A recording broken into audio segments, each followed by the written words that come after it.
அன்பான கும்பராசி நேயர்களே, கும்பத்தை பொறுத்தவரையிலும் பல விஷயங்களை எல்லாம் கடந்து வந்திருக்கிறோம். இப்போ இருக்கிற காலகட்டத்தில் தனிமை வேண்டாம், தனிமை வேண்டாம். இந்த தனிமையில் தான் நம்ம இப்போ சங்கடப்படுறீங்க. அதிலிருந்து நீங்கள் இப்போ விலகணும். ஒரு 10 பேர் இருக்கிற இடத்துல அட்லீஸ்ட் ஒரு 2 பேர் இருக்கிற இடத்துலையாவது நம்ம இருக்கணும். ஆனால் அந்த 2 பேர் இருக்கிற இடத்துல ஏதாவது ஒரு பிரச்சனை வந்துக்கிட்டே இருக்குங்க. நம்மளை தான் அவங்க கீழே இறக்கி தானே பேசுகிறாங்க, இன்னொன்று பழச பேசி பேசியே நம்மளை கொள்றாங்களங்க அப்படின்னு கூட தோணும். சார், நடந்து முடிஞ்ச விஷயத்தையே பேசி பேசி கொள்றாங்களே, அப்போ நான் என்ன பண்ணுறது? அதுக்கு தானே தனிமையை விரும்புகிறேன் அப்படின்னு. வேண்டாங்க, தனிமையும் ஆபத்து. அப்போ என்ன பண்ணலாம்? சிவனே துணை, சிவனே துணை அப்படின்னு இருக்கிறது நல்லது. சிவ வழிபாடு அவசியம் பண்ணுங்க. நிச்சயமாக இந்த கும்பராசியிலே பிறந்தவர்கள் மயிலாடுதுறை மாவட்டம் திருக்கலாச்சேரி அப்படிங்கிற ஊர்ல நாகநாத சுவாமின்னு சொல்லுவாங்க, அவரை போய் வழிபாடு பண்ணுங்க. திருச்சேரை, கும்பகோணத்துல திருச்சேரை அந்த ஊர்ல இருக்கக்கூடிய சிவபெருமான வழிபாடு பண்ணுங்க. ரிண ருண விமோச்சனர் அப்படின்னு சொல்லுவாங்க. நமக்கு கடனையும் கஷ்டத்தையும் தரித்திரத்தையும் நோயையும் விளக்கக்கூடியவர் இருக்கார் திருச்சேரையில். அவசியம் கும்பராசிக்காரர்கள் இப்போ போகணும். ஏன்னா என்ன செஞ்சாலும் கடன் படுறோங்க. அது காசு கடன் இல்லை, பேச்சு கடனும் படுறோம். நம்மளை ஏதோ ஒரு ஒன்றுக்கும் சேர்த்து லாய்க்கு இல்லைன்னு சொல்கிற மாதிரியே போயிட்டுருக்கு. இப்போ அப்டேட் எதுக்கு இந்த வீடியோ அப்படின்னா, இது ராகுக்கு எது பயிற்சி, சனி பயிற்சி, கேது பயிற்சி, சனி பயிற்சி, செவ்வாய் பயிற்சி, குரு பயிற்சிலாம் வந்துருச்சு. ஆனால் இந்த நேரம் என்னமோ கிடப்பில் போட்ட கல் மாதிரி கிடக்கு. இந்த கிணத்துல போட்ட கல்லுன்னு சொல்லுவாங்க. அது அப்படியே கிடப்பில் கிடக்கு. ஒரு ப்ளஸ்ஸும் இல்லை மைனஸும் இல்லை. என்னங்க இப்படியே இருக்குது, இது ஏதாவது ஒரு விமோச்சனம் வராதா அப்படின்னா நாகநாத சுவாமி அனுகிரகம் வேணும். ஏன்னா இப்போ ராகுக்கு இது பயிற்சி வர்றதுனால எங்கெல்லாம் நாகநாதர் கோயில் இருக்கோ அங்கெல்லாம் கும்பராசிக்காரர்கள் சென்று வழிபாடு பண்ணுங்க சுவாமியை, சிவபெருமான. திருச்சேரை சென்று வழிபாடு பண்ணுங்க. கடன் அடையும், கௌரவம் உயரும், வியாதி விலகும். சிவனுக்கு இப்ப சிவனுடைய வழிபாடு தேவை. இந்த கும்பராசிக்காரர்கள் தனித்து இருக்க வேண்டாம் சகோதர சகோதரிகளே, தனித்து இருக்க வேண்டாம். ஔவையார் முருகபெருமானை பற்றி பாடும் பொழுது KP சுந்தராம்பாள் பாடியிருப்பாங்க ஒரு படத்துல. இனியதுன்னா என்ன, கொடியதுன்னா என்ன அப்படின்னு. இனியது மேல ஆசை இருக்கு கும்பத்திற்கு, ஆனா கொடியதை நிறைய பார்த்துருக்குறாங்க கும்பம். அந்த கொடியது இனிமே வரக்கூடாது, இதை பிரார்த்தனை பண்ணீங்க. கொடியது இனி கும்பத்திற்கு வரக்கூடாது. இதான் இந்த நேரம் அப்டேட். ஏன்னா கும்பத்துக்கு இது ஒரு விழிப்புணர்வு நேரம். விழிப்புணர்வுனா எப்ப? ஒருத்தவங்க ஏமாறக்கூடாது, வியாதி வரக்கூடாது, நம்ம எதுலையும் அகப்பற்றக்கூடாது. அதுதான் விழிப்புணர்வு. கண்டிப்பா நீங்க அகப்பட மாட்டீங்க, எங்கேயும் ஏமாற மாட்டீங்க. இனிமே வெற்றி நேரம் தான். இப்பயும் சொல்றேன், இந்த பதிவு பார்க்கறதுக்கு நமக்கு ஒரு வாய்ப்பு கிடைச்சி பார்க்குறோம் பார்த்தீங்களா, இதுவும் நல்ல நேரம். இனியது கேட்கின் தன்னினடு வேலோய், இனிது இனிது ஏகானந்தம் இனிது. அதாவது இனியது கேட்கின் தனிநெடு வேலோய், இனிது இனிது ஏகாந்தம் இனிது. இப்பதான் நான் சொன்னேன், இனிது இனிது ஏகாந்தம் இனிது. தனியா இருக்கிறது இனிது. ஆனா இப்போ கும்பத்துக்கு வேண்டாம். ஏன்னா தனிமைன்றதை விட மனிதனோடு இருக்கலாமான்னு கேட்கலாம், அது அதை விட வேண்டாம், ஆபத்து. கும்பராசிக்காரர்களே நல்லா கவனிக்கணும் இப்ப நான் பேசுறது. இனியது கேட்கின் தனிநெடு வேலோய், அதாவது வேலவன் கேட்கிறார் இனியதுன்னா என்னன்னு. அதுக்கு ஔவையார் சொல்றாங்க, தனிநெடு வேலோய், இனிது இனிது ஏகாந்தம் இனிது அதனினும் இனிது ஆதியை தொழுதல். ஆதினா சுவாமி. முதல்ல இங்கேருந்து வந்தோம், அம்மா அப்பாவை தொழணும், இறைவனை தொழணும். ஆதினா நம்மளை யாரு உருவாக்கி கொடுத்தாங்களோ அவங்கள வேண்டணும். இப்போ கும்பராசிக்காரர்கள் செய்ய வேண்டியது இதுதான். ஏகாந்தம் இனிது, தனியா இருக்கிறது நல்லது, ஆனா தனியா இருக்கக்கூடாது. ஐயோ குழப்பறாரே, தனியா இருக்கணும்னு சொல்றாரு, தனியா இருக்கக்கூடாதுங்கிறாரு. அப்ப நான் யாராவது ஃப்ரெண்டோட பக்கத்துல உட்காந்துக்குவா? ஓ, அது அதை விட ஆபத்து. அப்ப என்ன, சிவனோடு இரு. யமனே உன்னை வெல்ல முடியும். சிவனோடு இருந்தா யமனை நம்ம வெல்லலாம். அதான் நான் சொன்னேன், நம்ம பக்கத்துல யார் இருக்கா? சிவன் இருக்கார் அப்படின்னு. நம்ம சிவனை தான் இப்ப வழிபாடு பண்ணணும். இனியது இனிது இனிது ஏகாந்தம் இனிது அதனினும் இனிது ஆதியை தொழுதல் அதனினும் இனிது அறிவினர் சேர்தல். உங்க பக்கத்துல யாராவது இருந்தா அறிவானவர்களோடு சேருங்க, அறிவு உள்ளவர்களோடு சேருங்க. இதான் இப்போதைக்கு கும்பத்துக்கு ரொம்ப முக்கியம். அதனினும் இனிது அறிவுள்ளாரை கனவினும் நனவிலும் காண்பதுதான். இப்படி அறிவினர்களோடு சேரணும். அதனினும் இனிது அறிவுள்ளாரை கனவிலும் நனவிலும் காண்பதுதான். இதை கண்டிப்பா இப்ப கும்பராசி அவசியம் செஞ்சே தீரும். ஏகாந்தம், அதுல சிவனோடு இரு. நீ வேற எங்கேயும் இல்லை. இப்ப நான் போய் உட்கார்றேன், இப்போ இந்த இடத்துல யார் இருக்கான்னு கேட்டா சிவன் இருக்காரு நான் நம்புறேன். இந்த சிவன் என்னோடு இருக்கிறான்னு நான் நம்புறேன். ஏன் நீங்க நம்ப மாட்டீங்க? கும்பராசிக்காரர்கள் நம்புங்க. சிவனோடு இருக்கிறீங்க, நீங்க நம்புங்க. அந்த சிவன் உங்களோடு இருக்கிறார். இதுதான் கும்பத்துக்கு அடையாளம். சிவன் வேறு கும்பம் வேறு கிடையாது. கும்பராசிக்காரர்கள் வேறு சிவன் வேறு கிடையாது. நீங்க சிவன், சிவன் நீங்க, முடிஞ்சு போச்சு. நம்பலாமா? உங்களை இன்னுமே சிவாலய தரிசனம் செய்யணும். நீங்க என்னப்பா கட்டளை எல்லாம் போடுறீங்க? பயமுறுத்து. கல்யாணம் ஆகாதவர்கள், குழந்தை இல்லாதவர்கள் சிவாலயத்தில் பள்ளியறை பூஜைன்னு சொல்லுவாங்க, இரவு நடக்கும். அதை கண்டிப்பாக கண்டு கழிக்கணும். அங்க சுவாமியை தரிசனம் பண்ணணும்.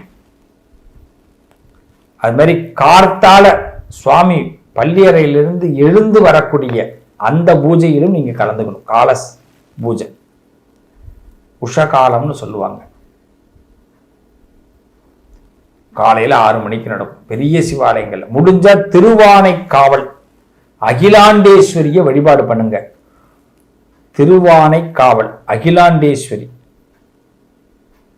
கண்டிப்பா போயிட்டு வாங்க கும்பராசிக்காரர்களே. உங்க வாழ்க்கையில தடைப்படக்கூடிய விஷயம் நடக்கும். சிம்பிளா சொல்றேன், கும்பராசிக்காரர்கள் சிவ வழிபாடை இப்ப அதிகமா பண்ணணும். அறிவானவர்களோடு அதிகமா பேசணும். அறிவுள்ளவர்களை கனவிலும் நினைவிலும் காணணும். அப்படின்னா நல்ல குருவை கையில வச்சுக்கிட்டு நல்ல அறிவானவர்கள், வாத்தியார்களுக்கு நிறைய ஹெல்ப் பண்ணுங்க. சார் நான் ஒன்னே ஒன்று சொல்றேங்க, உங்க வீட்டில் பள்ளிக்கூடத்தில் நீங்க டியூஷன் படிக்கலாம், நீங்க ஸ்கூல் படிக்கலாம். வாத்தியாருங்க பாடம் எடுத்து முடிச்சோன்னே சார் தண்ணி குடிக்கிறீங்களான்னு கேளுங்க மாணவர்களே.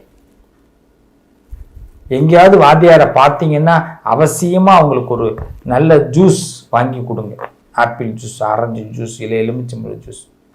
அது மாதிரி காவல்துறை நண்பர்களை எங்க பார்த்தாலும் அவங்களுக்கு ஒரு ஜூஸ் வாங்கி கொடுங்க. காவல்துறை நண்பர்களையும் வாத்தியார்களுக்கும் நீங்க நிறைய செஞ்சீங்கன்னா இந்த கும்பராசிக்கு நிறைய நன்மை நடக்கும். இவங்க 2 பேரும் உங்க வாழ்க்கையில நிறைய ஒன்றோடு ஒன்று கலந்து வருவாங்க. 6 மாசத்துக்கு இவங்கள பார்ப்பீங்க, 6 மாசத்துக்கு அவங்கள பார்க்குற மாதிரி இருக்கும். அப்ப நிறைய ஹெல்ப் கிடைக்கும். ஆனா எதிர்பார்த்து செய்பவர்கள் கிடையாது கும்பம், அதையும் தெளிவா தெரிஞ்சுக்கீங்க. ஆனா அதே கும்பராசிக்காரர்கள் இப்ப ரொம்ப கவனமா இருக்கிறது எந்த இடம்? அடிப்பட்டவர்களுக்கு தான் தெரியும் அடியோட வலி. அப்ப கொடியதை தெரிஞ்சுக்கணும். அதே ஔவையார் பாடுறார், கொடியது கேட்கின் நெடிய வேல் வேலோய். கொடியது கேட்கும் நெடிய வேல் வேலோய். கொடிது கொடிது வறுமை கொடிது. எக்காரணம் கொண்டு வறுமைக்குள்ள சிக்கிடாதீங்க கும்பராசிக்காரர்கள். வறுமைக்குள்ள இப்ப சிக்காதீங்க. ஏன்னா இந்த நேரம் நம்மளை என்ன பண்ணுவாங்கன்னா நிறைய ஆசைகளை நம்மள்கிட்ட காட்டி நம்மளுடைய பணத்தை இழக்க வைப்பார்கள். நீங்கள் ஒரு 10 ரூபா சேர்க்குறீங்கன்னா அந்த 10 ரூபாய் பத்திரமா வச்சுங்க. நிறைய செலவு பண்ணாதீங்க. 1 ரூபா சேர்த்தா கூட பத்திரமா வச்சுங்க. தேவைன்னா செலவு பண்ணுங்க. ஏன்னா வறுமையை தேடி இப்போ நம்ம உள்ளே போகிற மாதிரி வருது. இந்த பதிவு பார்க்குறவங்களுக்கு ரொம்ப பயனுள்ள பதிவாக தான் இது இருக்கும். நீங்கள் தெளிவாக போங்க. சரி, நீங்கள் கேட்கலாம், சார் சம்பாத்தியமே இல்லையே சார் பண்ணுவாங்க. சம்பாத்தியம் இல்லைனாலும் செலவு பண்ணுறியே, அப்போ கடன் வாங்கும்போது பார்த்து வாங்க. வறுமைக்குள்ளே போயிட்டு வரேன் வேண்டாம். உனக்கு இனியது எப்படி, நான் அறிவுள்ளவர்களோடு நீ சேர்ந்தா உனக்கு இனியது கிடைக்கும். இந்த நேரம் பெஸ்ட் டைம். ஏன்னா குரு, ராகு, கேது, சனி எல்லாமே இப்போ உங்களுக்கு சௌக்கியத்தை கொடுக்கணும்னா சிவனை கையில் வச்சுக்கிட்டு சிவனோடு பேசுகிற பழக்கம். இன்னைக்கும் நான் சுவாமியோட பேசிக்கிட்டு இருக்கிறேங்க, நம்புவாங்களே? எந்த விஷயமா இருந்தாலும் சுவாமிகிட்ட உத்தரவு கேட்டு தான் செய்வேன், இல்லைன்னா செய்ய மாட்டேன். பிடிக்காது. எனக்கு ஒரு இடத்துக்கு கிளம்புறேன்னா சுவாமிகிட்ட இப்போ போகலாமான்னு கேட்பேன். வேணான்னா வந்துடுவேன், போக மாட்டேன். ஒரு வீட்டுக்குள்ள வரைக்கும் போவாங்க, திரும்பி வெளியே வந்துடுவோம். சுவாமி உத்தரவு இல்லைன்னா. சுவாமி தான் எல்லாமே. திருக்கடையூர்ல அமிர்த கடேஸ்வரர் அபிராமியை கண்டிப்பா சந்திக்கணும் இந்த கும்பராசிக்காரர்கள். திருக்கடையூர் அமிர்த கடேஸ்வரர் அபிராமியை கண்டிப்பா சந்திக்கணும். அது பௌர்ணமியில சந்திங்க, நிச்சயமா நல்ல மாற்றம் ஏற்படும். திங்கட்கிழமையில சந்திங்க, இன்னும் விசேஷம். கொடியது கேட்கின் நெடிய வேல்வேலோய். எந்தெந்த இடத்துல கவனமா இருக்கணும். அவையார் சொன்னதை இப்ப நான் சொல்றேன். கும்பராசிக்கு கொடிது கொடிது வறுமை கொடிது. வறுமை வரக்கூடாது, எச்சரிக்கையா இருக்கணும். அதனினும் கொடிது இளமையில் வறுமை. இந்த கும்பத்துக்கு இளமையிலே வறுமையை கொடுத்துரும். எல்லாமே எதிர்பார்த்து எதிர்பார்த்து ஏக்கத்தோடையே வாழ வேண்டியதாக இருக்கும். அது இதுவரைக்கும் இருந்தாலும் சரி, இனிமேல் அது வரக்கூடாது. அதை விட என்ன தெரியுமா, அதனினும் கொடிது ஆற்றுணா தொழுநோய். தொடர்ந்து சில பிரச்சனைகள் நமக்கு வந்துகிட்டே இருக்கும், தொடர்ந்து சிக்கிக்கிட்டே இருப்போம். இதிலிருந்து விலகணும்னா சிவனை தான் வழிபாடு பண்ணணும். இந்த நேரத்தில் தொடர்ந்து சிக்க வேண்டிய அவசியம் வர்றதுனால அதெல்லாம் நம்ம தவிர்க்கிறதுக்கு சிவனை வழிபாடு பண்ணால் நம்ம தொடர்ந்து பிரச்சனைகள் வராது. தொடர்ந்து பிரச்சனைகள் வராது. நாம் சின்னதாக ஒன்று ஆசைப்பட்டாலும் அது நடக்கும். நம்ம வறுமைக்குள்ள சிக்க மாட்டோம். இந்த நேரத்தில் விழிப்புணர்வோடு இப்போ இருக்கணும். இப்போ புரியுதா? இப்ப புரியுதா? இப்ப நான் சொல்றது அதனினும் கொடிது அன்பிலா பெண்டிர். அதனினும் கொடிது அவர்கள் கையால் உணவு அருந்துவது. என் அன்பு சகோதர சகோதரி நண்பர்களே, இந்த நேரத்தில் பிடிக்காதவர்களை விட்டு விலகுங்கள். பிடிக்காதவர்கள் கையால சாப்பாடு கூட சாப்பிடாதீங்க. இதுதான். ஏன்னா பிடிக்காதவங்களை பக்கத்தில் வச்சுக்கிட்டு அப்புறம் மனசு கஷ்டப்பட்டுக்கிட்டே வாழ்றது எதுக்கு? கும்பராசிக்காரர்களே, புரியுதுங்களா நான் சொல்கிறது? அவசியமாக சொல்கிறேன். கும்பராசிக்காரர்களே, பூரண சந்தோஷத்தை இறைவன் கொடுக்குறான். பூரண சந்தோஷத்தை கொடுக்குறான். அதை பரிபூரணமாக பயன்படுத்திக்கிங்க. இந்த நேரத்தில் அவசியமாக வறுமையில் சிக்கிடக்கூடாது. வறுமையிலிருந்து விலகி வரத்துக்கு பழங்கள் நிறைய கோமாதாவுக்கு கொடுங்க. பழங்கள் கடைகளில் போய் கேட்டு பழங்கள் வாங்கி கோமாதாவுக்கு கொடுங்க. காய்கறிகள் வாங்கி கோமாதாவுக்கு கொடுங்க. பாடசாலைகள், வேதம் படிக்கக்கூடிய இடங்களுக்கு சென்று பழங்கள் காய்கறிகள் பழங்குங்க. கோவில்களில் சமையல், அதாவது பார்த்தீங்கன்னா கோவில்களில் பார்த்தீங்கன்னா சமையல் செய்கிறாங்க பாருங்க, மடப்பள்ளின்னு சொல்லுவாங்க. அங்கே முடிஞ்சதுன்னா நெய் வாங்கி கொடுங்க.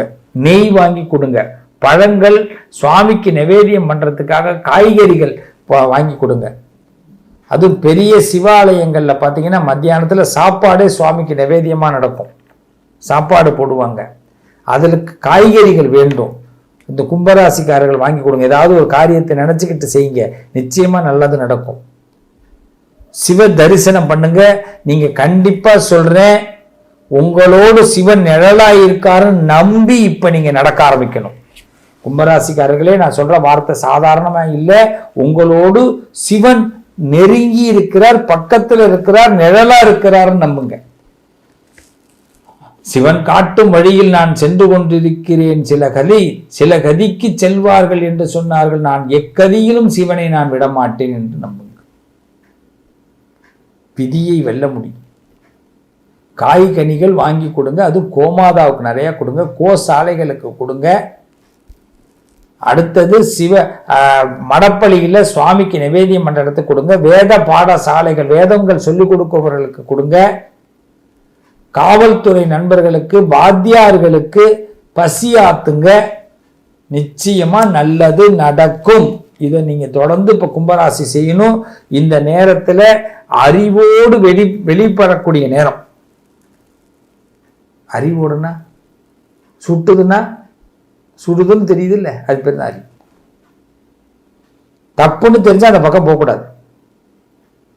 அப்ப விட்டு விலகி வா, வெற்றி உன் பக்கம்ங்கிறான். விட்டு விலகி வா, விரும்பி வருபவர்கள் உன்னை தேடி வருவார்கள்.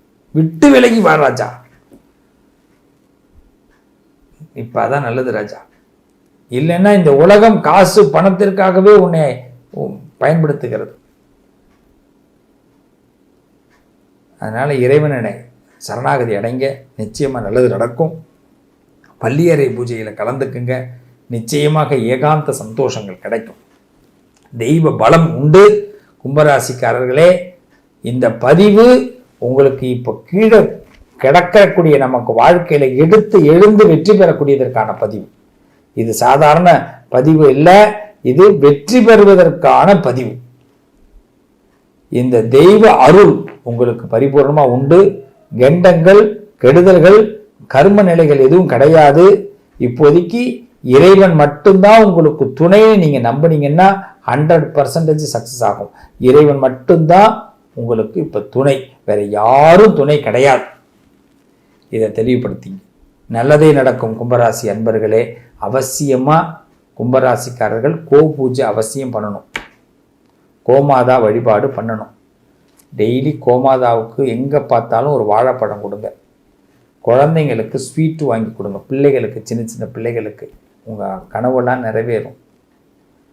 அமிர்தகடேஸ்வரர் அபிராமி தரிசனம் பண்ணுங்க. திருவானைக்காவல் அகிலாண்டேஸ்வரி தரிசனம் பண்ணுங்க. நிச்சயமாக நல்லது நடக்கும். கும்பராசிக்காரர்களே, சிவ வழிபாடு, சிவனோடு பேசுங்க. பைத்தியம் மாரி பேசுங்க, தப்பு இல்லை. நமக்கு சித்தத்தை தெளிய வைக்கக்கூடியவன் சிவனே. உற்ற தோழன் சிவனே. நட்பே துணை, சிவனே துணை. சரியா? செய்யலாமா? உங்க கழுத்தில் சின்னதா ருத்ராட்சம் போட்டுங்க. சின்னதா ஒரு ருத்ராட்சம் போட்டுங்க. ஆணும் போடலாம், பெண்ணும் போடலாம். சின்னதா ஒரு விபூதி இட்டுக்கிட்டே இருங்க. எப்ப பார்த்தாலும் பெரிய மாற்றத்தை பார்க்க போறீங்க. இடி போல இருந்த விஷயங்கள்லாம் மழையா கொட்ட போகுது. பரிபூர்ண ஆனந்தம் கிடைக்க போகுது. இந்த நேரத்தை பயன்படுத்திங்க. வாழ்த்துக்கள். நல்லதே நடக்கும்.